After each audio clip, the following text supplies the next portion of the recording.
आज मैं आप लोगों को क्रोशिया वर्क बताऊंगी। क्रोशिया वर्क के लिए मैंने आप लोगों को क्रोशिया नीडल बोला था, ठीक है। ये क्रोचेट नीडल है, ये अलग अलग साइजेस की आती है, बड़ी छोटी।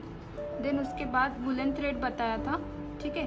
वुलन थ्रेड को कुछ इस तरीके से पहले आपको उंगली पर ऐसे लपेटना है, ठीक है। देन उसके बाद इस तरीके से पहले तो आपको यहाँ पर नॉट लगा लेनी है। इसे ऐसे ट्विस्ट करो और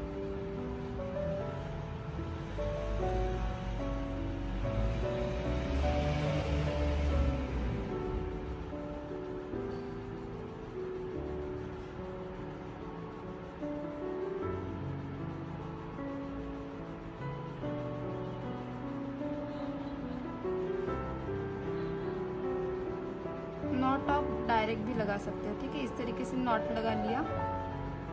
अब नॉट में से सुई को बाहर निकालना है।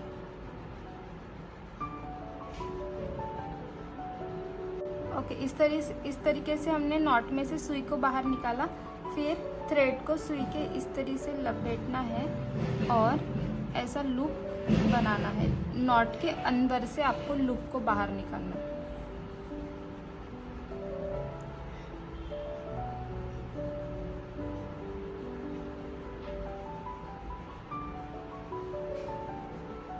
ठीक है, इस तरीके से लूप बाहर निकल गया। अब ये प्रोसेस आपको कंटिन्यू करते जाना है। ऐसे इसको ट्विस्ट करके लूप को बाहर निकालते जाना है, तो आपका चेन स्टिच बनते जाएगा, ठीक है। ये क्रोशिया में चेन स्टिच मैं आपको बता रही हूँ। ऐसे आप 8-10 स्टिचेस बना लो, ठीक है। इस तरीके से इसे करने के लिए थोड़ी प्रैक्टिस लगती है। अगर आपको ये पहले से आता हो तो इजीली आप ये कर सकते हो।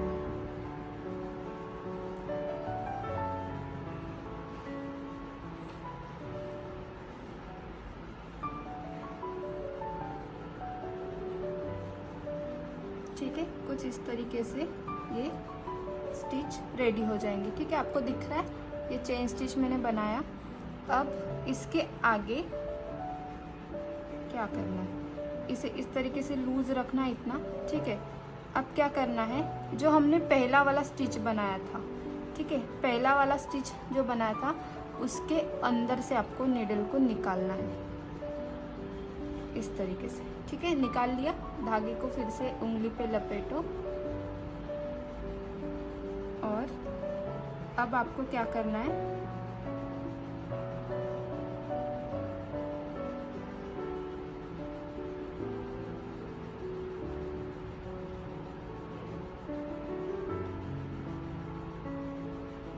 इस तरीके से फिर से सुई में आपको धागे को लेना है और जहाँ से हमने अभी नीडल डाली थी वहाँ से ये ऐसे बाहर निकालना है लूप को, ठीक है। एक बार निकल गया, फिर सेकेंड टाइम फिर से सुई में धागे को लेना है, इस तरीके से लूप क्रिएट करना है और ये दोनों लूप के अंदर से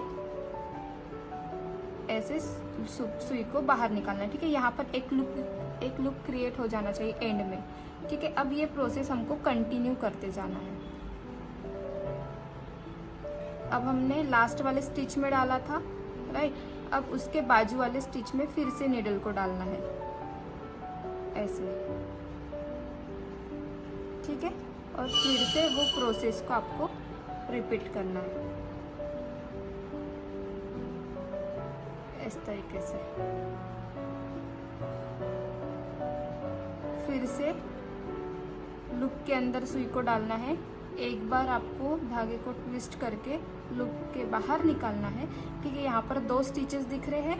अब फिर से लूप क्रिएट करने के लिए धागे को लेना है और इन दोनों लूप के अंदर से आपको सुई को बाहर निकालना है इस तरीके से। एंड में एक लूप क्रिएट होता है। जब एक लूप बच जाता है तब आपको जो आपने स्टिचेस बनाए हैं उसके बाजू में नीडल को घुसाकर ऐसे इस तरीके से नीडल को बाहर निकालना है।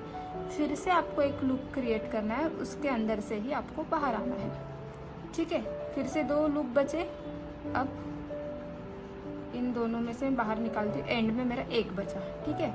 अब फिर से आपको समझ रहा है कि मैं सुई कहाँ से निकाल रही हूँ? ये जो हमने राउंड सर्कल बनाया है लूप, इसके एक एक जो स्टिचेस है ना उसके अंदर मैं डाल रही हूँ सुई को। ठीक है, अब यहाँ पर मैं डालूंगी। ऐसे सुई को अंदर डालना है और एक लूप निकालना है, तो ये 2 लूप बन जाते हैं।